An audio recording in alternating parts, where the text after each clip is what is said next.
வாழ்க வளமுடன் வாழ்க வையகம். அன்பில்லாத மனம் நீரில்லாத பாலைவனம் போன்றது. அன்பில்லாத மனம் நீரில்லாத பாலைவனம் போன்றது. இந்த அரபு நாடுகளில் பாருங்கள், பாலைவனங்கள் நிறைய இருக்கிறதா சொல்லுவாங்க. அந்த பாலைவனங்கள் எதுக்கும் உபயோகமற்றதாக இருக்குது அப்படின்னு சொல்லுவாங்க. அதில் பயணம் பண்ணுறதுக்கு கூட ரொம்ப சிரமமானதுன்னு சொல்லுவாங்க.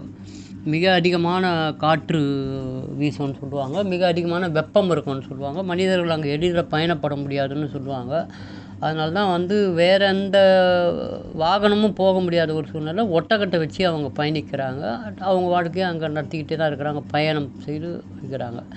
அந்த பாலைவனம் எப்படி மனிதர்களுக்கு பயன்படாத போகுதோ, பெருசாக அதை பயன்படுத்திக்க முடியாமல் நம்ம வாழ்கிறோமோ, அது மாதிரி தாங்க அன்பில்லாத மனம் இன்னொரு மனிதன் தனக்கே பயன்படாத உடலாக மாறிடுது. அன்பில்லாத மனம் இருக்கிற மனிதர்கள் அவங்க உடலே அவங்களுக்கு பயன்படாதாகிடுது, மற்றவங்களுக்கும் அதை பயன்படுத்த முடியாதாகிடுது.